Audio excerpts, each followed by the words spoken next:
No one believed him until he left. The sky over Memphis is bruised purple and gold as the sun disappears behind rows of modest houses and chain-link fences. It's the kind of twilight that makes everything look softer than it really is, like the world is trying to hide its sharp edges for just a few minutes before darkness falls. Malik Carter stands on the cracked concrete walkway outside the small apartment he's called home for 7 years. In his right hand is a single duffel bag, navy blue, worn at the corners, stuffed with everything he's decided to keep from a life he's about to walk away from.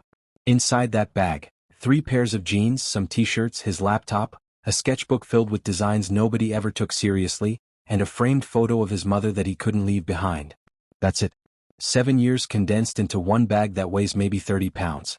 Behind him, standing in the doorway with the porch light casting harsh shadows across her face, is Aisha Thompson. She's 29 years old, beautiful in that effortless way that made Malik fall in love with her when they were kids in the same neighborhood. Her arms are folded across her chest, her expression a mixture of disbelief and something that might be contempt.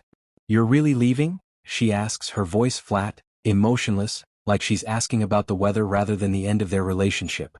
Malik doesn't answer immediately. He just looks at her, really looks at her, trying to find some trace of the girl he fell in love with 8 years ago. The girl who used to laugh at his terrible jokes and trace his designs with her fingertips and tell him he was going to be somebody someday. But that girl is gone. Or maybe she was never really there. Maybe Malik had been so in love with his idea of her that he never saw who she actually was. He nods once. A simple, final gesture. "Yeah," he says quietly. "I'm really leaving." Aisha's jaw tightens. Not with sadness or regret, but with something closer to irritation. Like Malik is inconveniencing her by finally doing what she's been too comfortable to do herself. "Where you gonna go?" she asks, but there's no concern in the question. Just curiosity, the way you might ask a stranger about their plans. "Houston. I got a friend with a room." "Houston." She laughs, but there's no humor in it. "And what, you think you're gonna just start over? You think running away is gonna change who you are?" Malik adjusts the bag on his shoulder. His jaw clenches, unclenches. 7 years of words he never said sit in his throat like stones. But he doesn't say them. Because he's finally learned that some people will never see your worth, no matter how many times you prove it. Some people are so comfortable diminishing you that your presence becomes permission for their disrespect. "I'm not running away, Aisha," he says, his voice steady despite the earthquake happening in his chest. "I'm walking toward something better." "Better?" She scoffs. "You can barely afford to keep yourself fed, Malik. You drive a car that's held together with duct tape and prayers. You got a graphic design dream that pays you in exposure and empty promises. What exactly is going to be better in Houston that isn't better here?" The words are designed to cut, to make him doubt, to pull him back into the pattern they've been stuck in for years. Malik gives, Aisha takes. Malik sacrifices, Aisha accepts it as her due. Malik builds her up and she reminds him of all the ways he's falling short. But something has shifted in Malik. Something broke 3 weeks ago when Aisha told him, in front of her friends, with that casual cruelty that comes so easy to her, that he was too comfortable being average. Those 6 words shattered something that had been cracking for months. "I don't know what's gonna be better," Malik admits, turning to walk toward his car, a 2006 Honda Accord with 180,000 miles and a bumper held on with zip ties. "But I know what's not gonna be worse. And that's enough for me right now."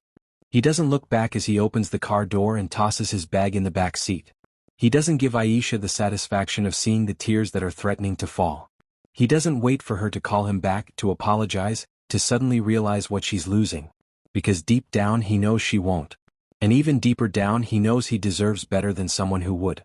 As Malik drives away from the apartment, from the neighborhood, from the life he poured everything into, the radio plays some song about new beginnings. He doesn't know the words, but he lets it fill the silence anyway. This is the night Malik Carter walks away from the woman he thought was his future. Not because he stopped loving her. Not because he gave up on their relationship. But because he finally understood that love without respect is just slow-motion self-destruction. And staying where you're not valued isn't loyalty, it's self-betrayal. To understand why Malik Carter finally walked away after 7 years, you need to understand how those 7 years stripped away his sense of self, piece by piece, sacrifice by sacrifice, until he almost forgot who he was before Aisha. Malik and Aisha met when they were 21, both still figuring out who they wanted to be. Malik was a year out of community college with an associate's degree in graphic design and dreams bigger than his circumstances.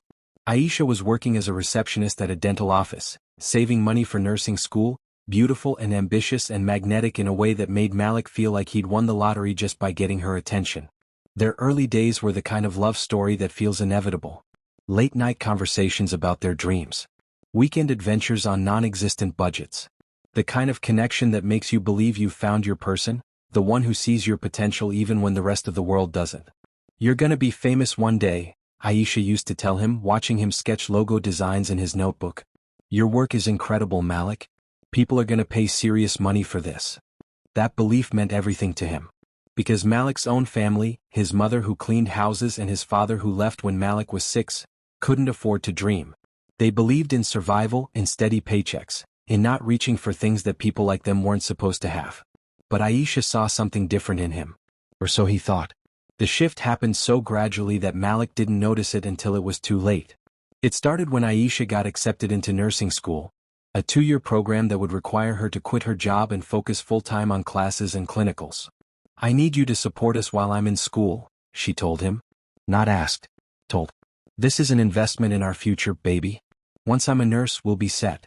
I'll make good money, and you can finally focus on your design work full-time." It sounded reasonable. It sounded like partnership, like building together, like the kind of sacrifice couples make for each other. So Malik took a job at a warehouse, working night shifts loading and unloading trucks for $16 an hour. It was back-breaking work that left him exhausted and sore, but he told himself it was temporary. Just 2 years. Just until Aisha finished school and became the nurse she'd always dreamed of being. He worked 40, sometimes 50 hours a week. He paid their rent, their groceries, their utilities. He covered Aisha's textbooks, her scrubs, her gas money. He did it without complaint because he believed in their future. But something else was happening that Malik didn't see coming. The more he sacrificed, the less Aisha appreciated it. The more he gave, the more she expected. His support stopped being seen as love and started being seen as obligation, as the baseline of what he should be doing, rather than evidence of his devotion. "You're gonna work that warehouse job forever?" Aisha's mother asked one Sunday dinner, her tone sharp with judgment. "My daughter is about to be a registered nurse and you're lifting boxes?" "It's just temporary," Malik explained, keeping his voice respectful despite the sting of her words. "Once Aisha's working, I'm gonna transition back to design work." Aisha's mother made a sound that was somehow both a laugh and a dismissal. "Design work. That's not a real job, baby. That's a hobby. You need to think about getting something stable, something with benefits and a future. My daughter deserves security." Malik looked at Aisha, expecting her to defend him, to remind her mother that his work was legitimate, that his dreams mattered too. But Aisha just looked down at her plate, saying nothing. That silence became a pattern. Aisha's friends would make jokes about Malik's struggle car, or his warehouse job or his artist dreams, and Aisha would laugh along, distancing herself from him even while accepting everything he provided. The graphic design work that Aisha used to praise became something she resented. "You're up all night working on some logo that's gonna pay you $200? She'd snap when Malik stayed up late working on freelance projects after his warehouse shift. "That's not gonna pay our bills, Malik. That's not gonna build us a future." "It's not just about the money," Malik would try to explain. "It's about building a portfolio, getting my name out there, creating opportunities." "Opportunities?" Aisha would cut him off. "The only opportunity you need to worry about is the one that pays a real salary. You're 30 years old, Malik. When are you gonna stop chasing pipe dreams and start being realistic?" The criticism was constant, grinding down his confidence like water on stone. Every small freelance win was dismissed as not real money. Every design he was proud of was met with indifference or criticism. Every attempt to talk about his goals was shut down as impractical dreaming. And through it all, Malik kept working. Kept paying the bills. Kept supporting Aisha through her program while his own dreams got smaller and smaller, relegated to late-night hours after exhausting warehouse shifts, treated like a hobby rather than a legitimate career path. When Aisha graduated and got her nursing license, Malik thought things would change. He thought they'd finally be able to breathe, to build together, to support each other's dreams the way he'd been supporting hers. Instead, things got worse. Aisha started making $58,000 a year at a hospital downtown.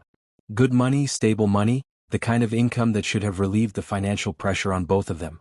But instead of offering Malik the chance to pursue design work full-time like she'd promised years ago, Aisha started comparing him to the doctors and administrators she worked with. Men with degrees and salaries and investment portfolios. "I work with men who own houses, Malik," she said one night, her words cutting deeper than any previous criticism. "Men who have retirement accounts and vacation homes. Men who have their lives together." "I'm trying to build something," Malik started. "You're 32 years old, still working in a warehouse, still trying to make your design thing work. When is trying gonna turn into doing? When is potential gonna turn into actual success?" That's when Malik realized the devastating truth. Aisha had never actually believed in him. She had believed in the version of him that would become someone else. Someone more conventional, more impressive, more aligned with what she thought she deserved. She had never loved who he actually was.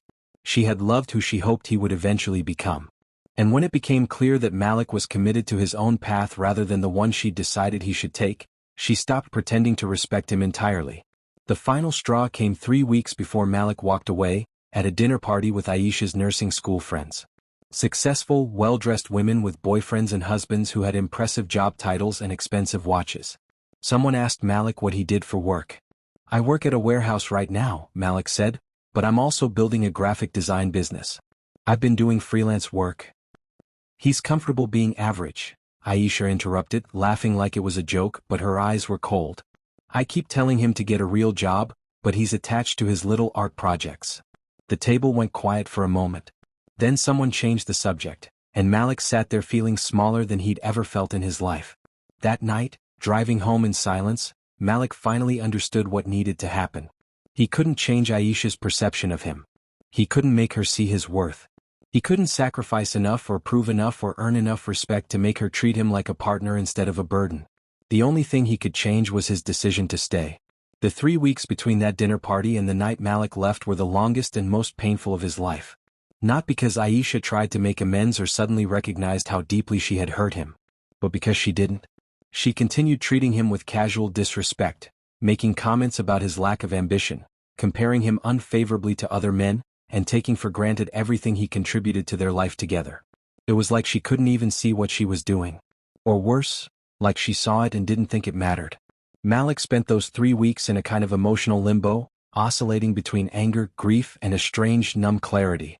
He worked his warehouse shifts like a robot, coming home to an apartment that no longer felt like home, sleeping next to a woman who felt like a stranger.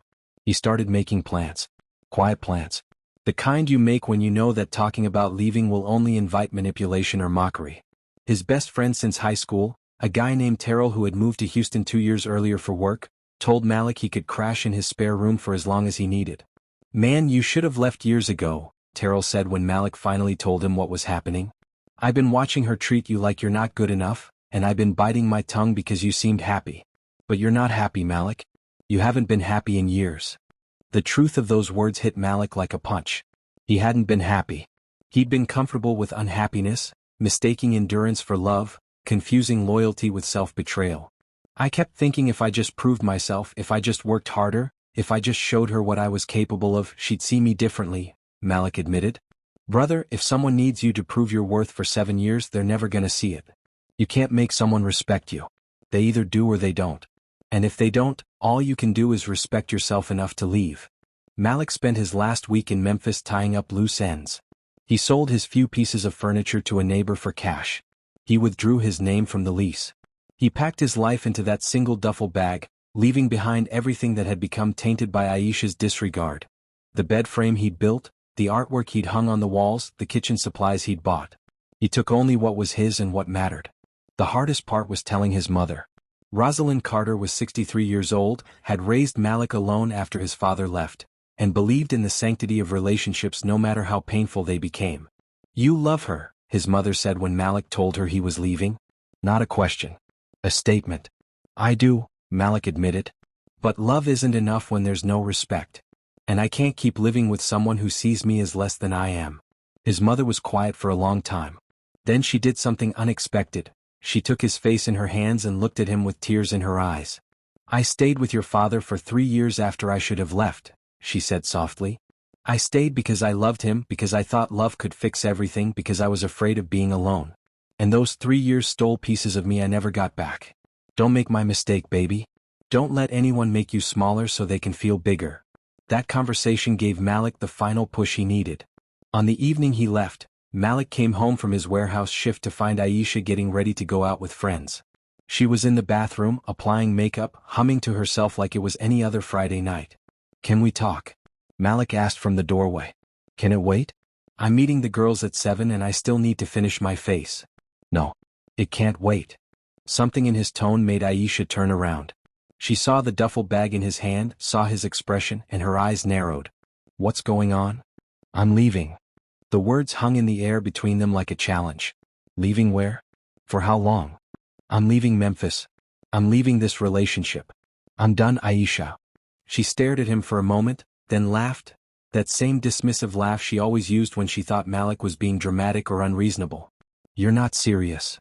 "I've never been more serious about anything in my life." The laughter died. Aisha's face went through several expressions: confusion, anger, disbelief, and finally something that might have been panic. "Over what? Because of what I said at dinner?" "Malik, I was joking. You're being too sensitive." "This isn't about one dinner," Malik interrupted, his voice steady despite the storm of emotions inside him. "This is about 7 years of you treating me like I'm not enough. 7 years of me sacrificing everything to support your dreams while you mock mine. 7 years of me shrinking myself so you wouldn't feel threatened by who I actually am." "I don't mock your dreams. You called them art projects. You told your friends I'm comfortable being average. You let your family disrespect me at every opportunity. You compare me to other men like I'm failing some test I didn't even know I was taking." Aisha's face flushed. "So what, one criticism and you're just gonna leave? That's what you do when things get hard. You just quit." "I'm not quitting," Malik said quietly. "I'm choosing myself for the first time in 7 years. I'm choosing my peace over your perception of me. I'm choosing to believe I deserve better than this." "Better than this?" Aisha's voice was rising now, defensive and sharp. "I gave you 7 years, Malik. 7 years of my life. I could have been with anyone, but I chose you." "You chose me?" Malik felt anger surge through him for the first time in the conversation. "You chose me, but you never respected me. You chose me, but you've spent years trying to change me into someone else. You didn't choose me, Aisha. You chose the version of me that existed in your head, and you've resented the real me for not matching that fantasy." The truth of his words seemed to land like a slap. Aisha's mouth opened and closed, searching for a rebuttal that wouldn't come. "Where are you even gonna go?" she finally asked, her voice smaller now. "Houston." "To do what? Work another warehouse job? Chase more dreams that don't pay bills?" And there it was. Even in this moment, even as Malik was walking away, she couldn't resist diminishing him one more time. "Maybe," Malik said. "Or maybe I'll finally build the life I've been too busy supporting yours to create. Either way, it won't be your problem anymore." He turned to leave, and that's when Aisha followed him to the door, arms folded, watching him with an expression that was more irritated than heartbroken. "You're really leaving?" she asked, and Malik heard it not as a question but as a dare. She didn't believe he would actually do it. She thought he was bluffing, trying to get attention, trying to force her to apologize or chase him. She didn't understand that Malik had already made his decision weeks ago. The leaving was just the action that followed. He nodded once. And then he walked away. As he drove through Memphis for the last time, Malik felt a strange mixture of grief and relief. Grief for the 7 years he'd invested, for the future he'd imagined that would never exist, for the woman he'd loved who had never really seen him. But relief too. Relief that he'd finally chosen himself. Relief that he would never again have to beg for respect from someone who refused to give it. Relief that he could finally ask himself the question he'd been too afraid to ask for years.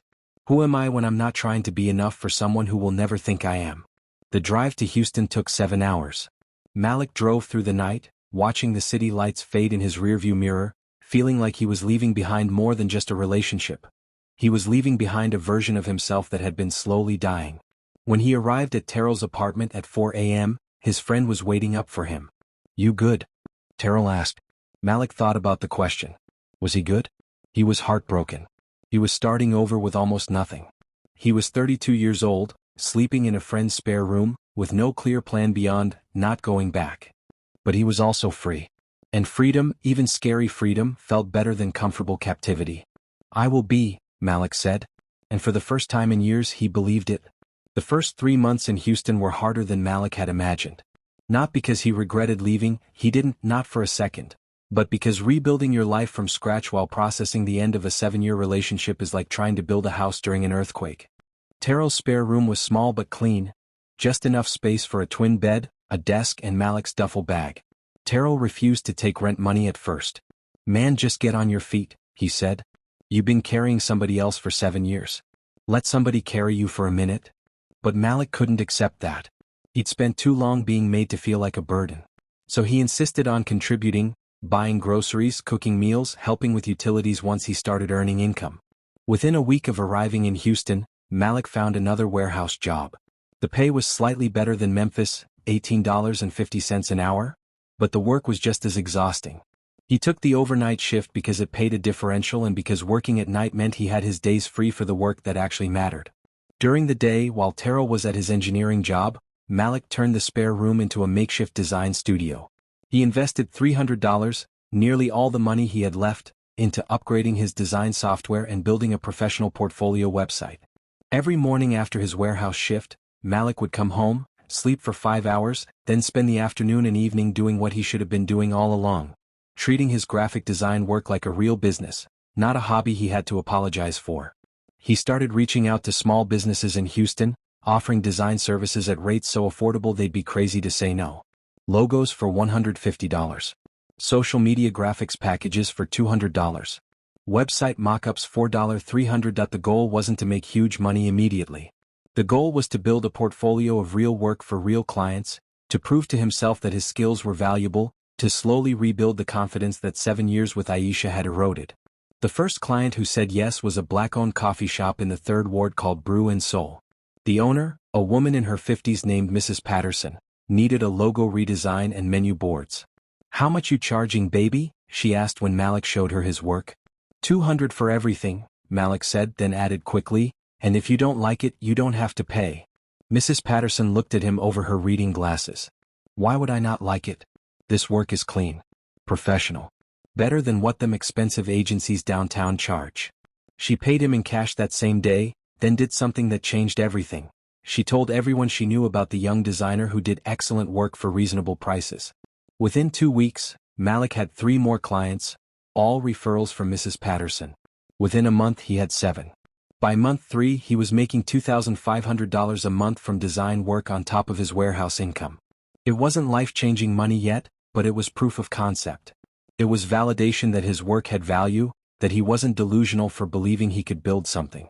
More importantly, it was proof that he could trust himself again. But success didn't erase the pain of what he'd left behind. Late at night, after his warehouse shifts, Malik would lie in that small room and wonder if he'd made a mistake. Wonder if Aisha was right, if he was being unrealistic, if he should have just accepted a conventional path and been grateful for what he had. His phone still had Aisha's number in it. Sometimes he'd scroll to her contact, his thumb hovering over the call button, wondering what she was doing, if she missed him, if she realized what she'd lost. But he never called. Because somewhere deep down, he knew that going back would mean returning to a version of himself that was slowly disappearing. And he'd come too far to shrink himself again. The turning point came 4 months into his Houston life. A local startup founder named Kennedy reached out through Malik's website, needing a complete brand identity package. Logo, color scheme, typography, marketing materials, everything. "What's your rate for something like this?" Kennedy asked during their consultation call. Malik calculated quickly. The work would take at least 40 hours. At his usual rates, that would be maybe $800. But Kennedy's startup had just received seed funding. This was a real company with a real budget. $3,000, Malik said, his heart pounding. It was more than he'd ever charged for anything. "Done," Kennedy said without hesitation. "When can you start?" That project changed everything. Not just because of the money, though $3,000 was more than Malik made in a month at the warehouse, but because it proved he could compete at a higher level. Kennedy's startup became his first major portfolio piece. When the brand launched, it looked professional, polished, legitimate. And other people noticed. One of Kennedy's investor connections saw the branding and reached out to Malik directly. Then another. Then another. Within 6 months of leaving Memphis, Malik was making more from design work than from his warehouse job. Within 8 months he quit the warehouse entirely. By month 10 he had incorporated Carter Creative as an LLC, rented a small office space, and was charging rates that would have seemed impossible a year earlier. The work was challenging, demanding, sometimes overwhelming. But it was his. Built on his terms, reflecting his values, proving that the dream Aisha had called comfortable average was actually the foundation for something extraordinary. 22 months after Malik left Memphis, Almost 2 years to the day, his phone buzzed with a notification that made his stomach drop.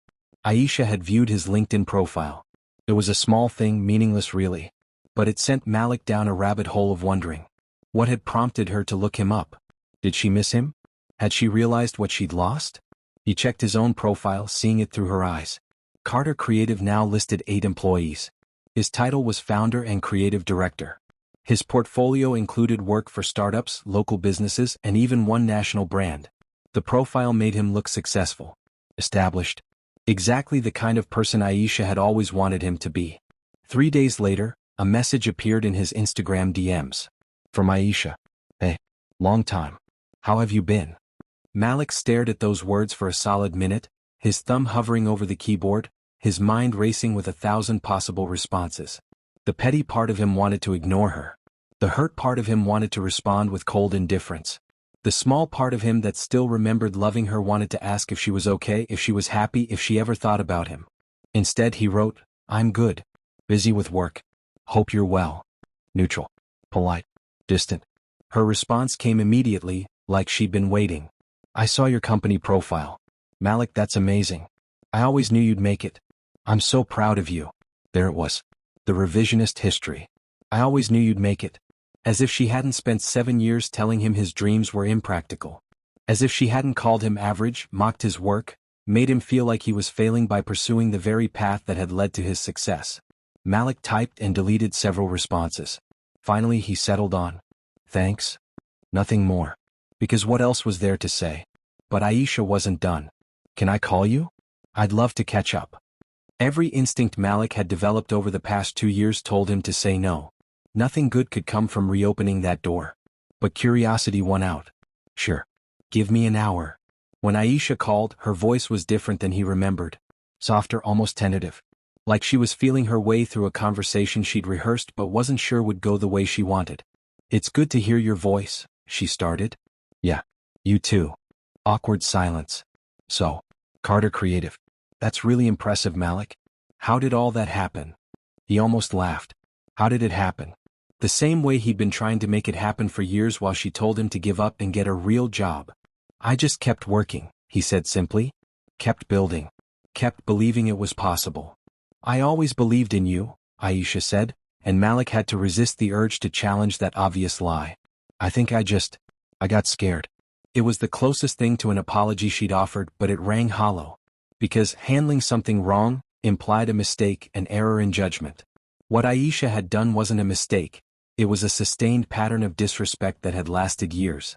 It's in the past, Malik said, keeping his voice neutral. Is it though? Aisha's voice shifted, becoming more emotional. Malik, I miss you. I miss us. I know I didn't treat you right and I'm sorry for that. But seeing what you've built, seeing who you've become, it just reminds me of why I fell in love with you in the first place. There it was. The real reason for the call. She didn't miss him when he was working night shifts at a warehouse, sacrificing his sleep and his dreams to support hers. She didn't miss him when his car was falling apart and his designs were paying $200 a pop. She missed him now. Now that he was successful. Now that he'd become the version of himself she'd always wanted, but only after he'd left her to become it. Aisha, Malik said carefully, I appreciate you reaching out. But I don't think. Just hear me out, she interrupted. I know I hurt you. I know I didn't see your value when I should have. But people grow, Malik. People change. I've changed. And I think we could be really good together now. Both of us in different places, both successful, both grown. The offer hung in the air between them. A chance to go back. A chance to try again with the woman he'd once planned to marry. 2 years ago, this call would have meant everything to Malik. It would have felt like validation, like proof that he was finally enough. But now, listening to Aisha try to rebuild a bridge she'd burned, Malik felt something unexpected. Absolutely nothing. No anger.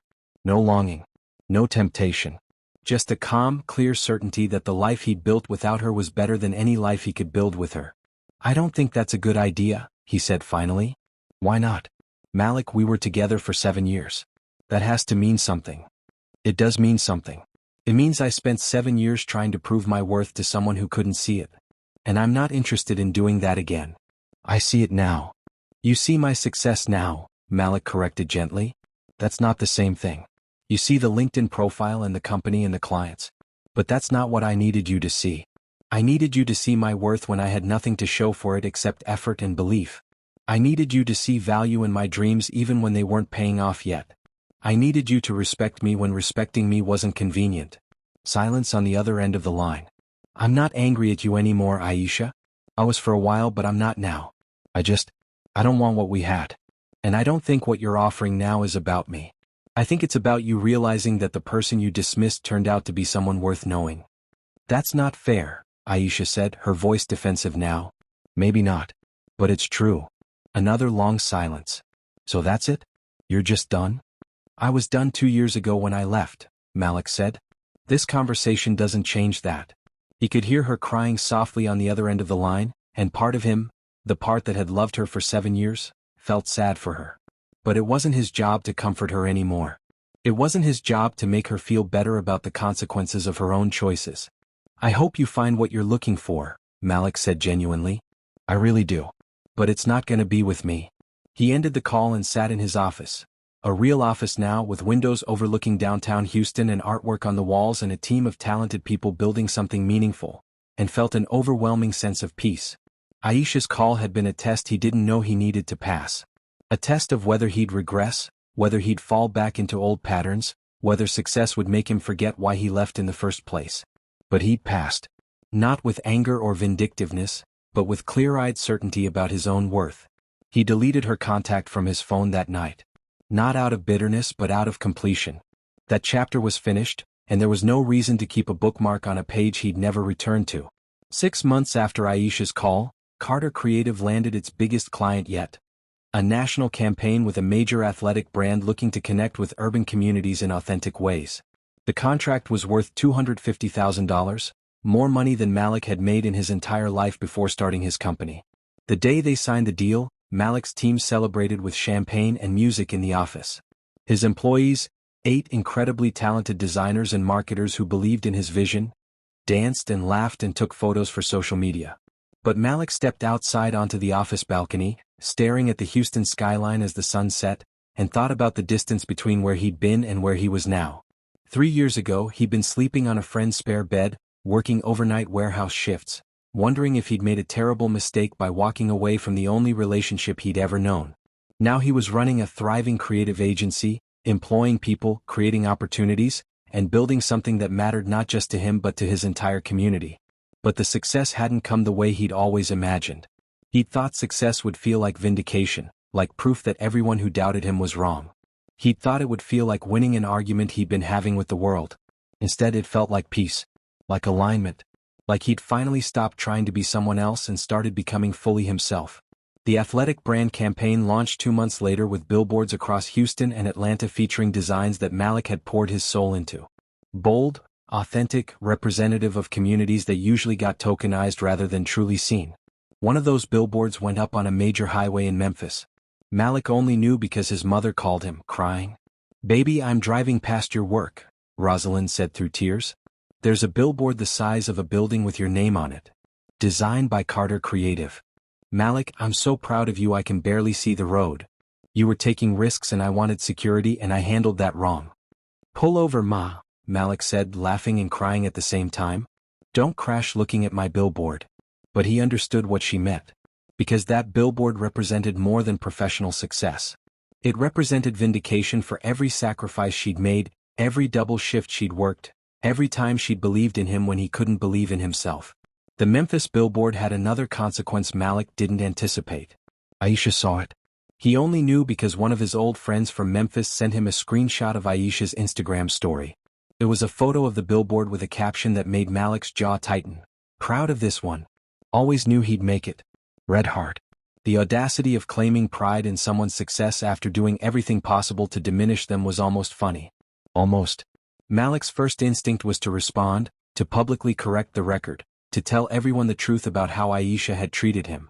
But his business partner, a sharp woman named Simone who joined Carter Creative 8 months earlier, talked him down. "Let her tell whatever story she needs to tell," Simone said wisely. "You know the truth. The people who matter know the truth.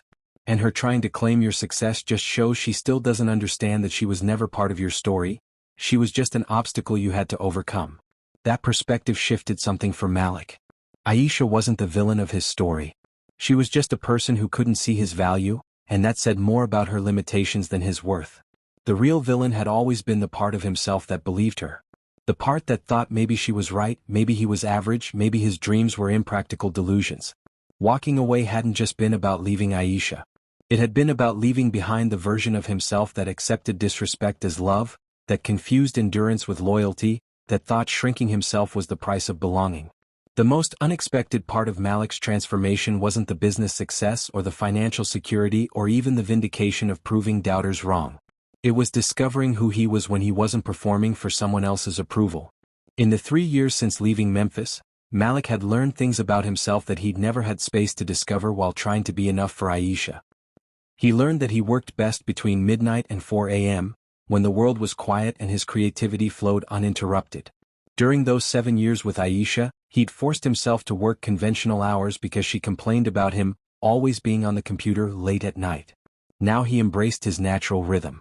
He learned that he loved mentoring young designers, especially kids from neighborhoods like the one he grew up in who had talent but no connections.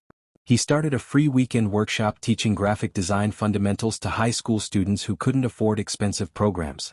Watching them discover their own creative voice reminded him why he'd fought so hard to protect his. He learned that he didn't actually want the expensive lifestyle he'd always thought success required. He still drove a modest car, newer than the Honda but nothing flashy. He still lived in a simple apartment, though now he could afford something bigger. He invested his money in his business, his employees, and his community rather than in impressing people who didn't matter. Most importantly, he learned what healthy love looked like. Her name was Zora. She was a pediatric nurse, ironically the same profession as Aisha, but the similarities ended there. Zora saw Malik's late-night design sessions not as neglect but as passion. She asked questions about his work not to judge but to understand. She celebrated his wins without trying to take credit and supported him through setbacks without using them as ammunition. "You work like someone who's still trying to prove something," Zora observed one night, watching Malik obsess over a client project at 2 a.m. "What do you mean?" "I mean you're successful now, Malik. You proved everyone wrong. But you still work like you're that guy in the warehouse, like if you stop grinding for even a second it'll all disappear. Who are you trying to prove yourself to?" The question hit him like a revelation. He was still working with the urgency of someone who had something to prove, even though he'd already proven it. He was still operating from scarcity even though he'd created abundance.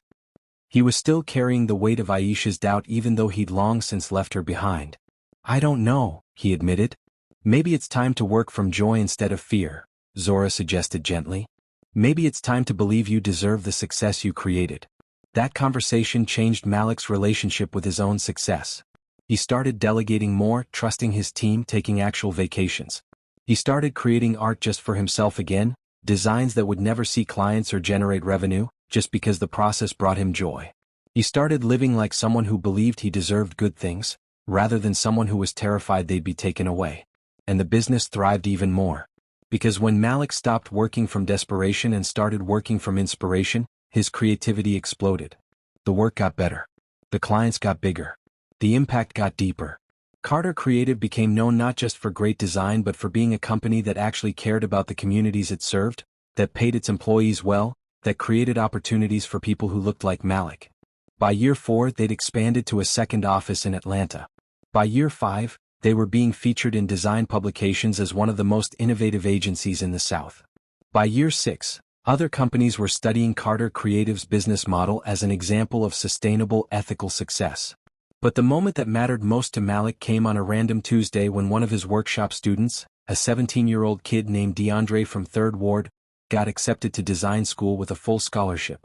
DeAndre came to the office with his acceptance letter, his hands shaking with excitement. "I wouldn't have even applied if you hadn't told me I was good enough," DeAndre said. "My guidance counselor told me to be realistic, that art school was for rich kids, that I should just get a regular job. But you showed me that people like us can do this." Malik felt his eyes burn with tears. Because he remembered being that kid. He remembered being told to be realistic, to accept limitation, to shrink his dreams to fit other people's expectations. "You were always good enough," Malik told DeAndre. "You just needed someone to see it. Now go show them what we already knew." That night, Malik sat in his office after everyone had gone home and reflected on the journey that had brought him here. Not the business metrics or the revenue growth or the awards on the wall. But the internal journey from broken to whole, from doubtful to certain, from seeking validation to generating it from within. He thought about the night he left Memphis with one duffel bag and no plan beyond, not going back. He thought about the warehouse shifts and the rejection and the loneliness of starting over. He thought about Aisha's voice telling him he was comfortable being average. And he realized something profound. She'd been wrong about everything except one thing. He had been comfortable with average. But not in the way she meant. He'd been comfortable accepting average treatment. Average respect. Average support. He'd been comfortable making himself average so she could feel superior. Walking away hadn't made him ambitious. It had made him honest. Honest about what he deserved, honest about what he was capable of, honest about the fact that some people will never see your worth because they need you to be small so they can feel big. The success wasn't about proving Aisha wrong. It was about proving himself right. Right to trust his instincts, right to protect his peace, right to believe that walking away from disrespect was walking toward dignity. 3 years after leaving Memphis, Malik was invited back to speak at his old community college about entrepreneurship and creative careers. Standing in the same auditorium where he'd once sat as a student, looking out at young faces full of dreams and doubt, Malik shared the hardest lessons he'd learned. Most of you came here tonight thinking I'm going to tell you about business strategies or marketing techniques or how to build a successful company, Malik began. And I will tell you some of that. But first, I need to tell you about the decision that made everything else possible. He paused, looking around the room. I need to tell you about the night I chose myself. He told them about Aisha, about the 7 years he spent trying to be enough for someone who had already decided he wasn't. About working warehouse shifts while his dreams got dismissed as hobbies. About being humiliated at dinner parties and compared to other men and told his ambitions were unrealistic. I thought love meant sacrifice, Malik said. And it does. But there's a difference between healthy sacrifice and self-betrayal. Healthy sacrifice is temporary discomfort for mutual growth. Self-betrayal is permanent diminishment of who you are to make someone else comfortable. He saw heads nodding around the room. These were kids from neighborhoods like his, kids who understood the pressure to be realistic, to play it safe, to accept less than they deserve because reaching for more felt dangerous. The hardest lesson I've learned is this: sometimes the people closest to you can't see your value because your growth threatens their comfort. And you have a choice. You can shrink yourself to protect their ego, or you can grow anyway and let them deal with their discomfort. Malik shared the 5 core truths that transformed his life. First, your worth is not determined by who can see it. Aisha couldn't see my worth for 7 years. That didn't mean I wasn't worthy. It meant she was looking through the wrong lens. Some people are so conditioned to see you one way that they can't see you evolve. That's their limitation, not your ceiling. Second, staying where you're disrespected is a form of self-abandonment. Every day I stayed in that relationship after I knew she didn't respect me, I was abandoning myself. I was choosing her comfort over my dignity. I was teaching her that disrespecting me came with no consequences. Walking away wasn't revenge, it was self-preservation. Third, you don't need permission to pursue your purpose. I spent years waiting for Aisha to validate my dreams, to tell me it was okay to pursue design, to give me permission to be who I actually am. But your purpose doesn't need anyone's approval. The world doesn't ask permission to doubt you. Don't ask permission to prove them wrong. Fourth, success built to prove people wrong is still prison. When I first started succeeding, I won't lie, part of me wanted Aisha to see it. Part of me wanted her to regret dismissing me. But building success to prove someone wrong means they still control your motivation. Real freedom came when I stopped working to prove her wrong and started working to prove myself right. Fifth, sometimes love isn't enough. This is the hardest truth. I loved Aisha. Genuinely loved her. But love without respect is just emotional attachment. Love without support is just company. Love without mutual elevation is just two people staying together because they're afraid of being alone. Real love makes you better. Toxic love just makes you smaller. The auditorium was completely silent. Malik could see some students wiping their eyes, could see others nodding like he was articulating something they'd felt but couldn't name. So here's what I want you to understand, Malik said, his voice filled with emotion. If you're in a situation right now where you're shrinking yourself, where you're being told your dreams are impractical, where you're doing all the giving and getting none of the respect, leaving is not giving up. Leaving is choosing life. He paused, letting the words land. Walking away from what's killing you doesn't mean you're weak. It means you finally love yourself enough to stop participating in your own diminishment. After the talk, a young woman approached Malik with tears in her eyes. I'm in a relationship like you described, she said quietly. And everyone keeps telling me to work on it, to be patient, that love is hard. But I'm drowning and he doesn't even notice. Your story, it gave me permission to consider that leaving might not make me a failure. Malik looked at this young woman, saw himself 3 years ago, and understood why he'd been invited to share his story. Leaving doesn't make you a failure, he said gently. Staying somewhere you're not valued, somewhere your light is being dimmed, somewhere your worth is being questioned daily, that's what failure looks like. Walking away from that? That's courage. Maybe right now you're in a relationship, a job, a situation where you're giving everything and getting back disrespect disguised as love. Maybe you're being told your dreams are impractical, your goals are unrealistic, your vision is too big for someone like you. Maybe you're waiting for permission to be who you actually are, waiting for validation from people who need you to stay small so they can feel big. Here's what Malik Carter learned the hard way. Sometimes the most loving thing you can do for yourself is walk away from people who can't see your worth. Sometimes protecting your peace means disappointing people who never protected yours. Sometimes the bridge you burn is the path to freedom. Malik didn't become unstoppable because he proved Aisha wrong. He became unstoppable because he finally stopped trying to prove himself to someone who had already decided he wasn't enough. He became unstoppable because he chose himself, even when choosing himself looked like losing everything. He became unstoppable because he understood that being alone with dignity is better than being partnered with disrespect. And you can too.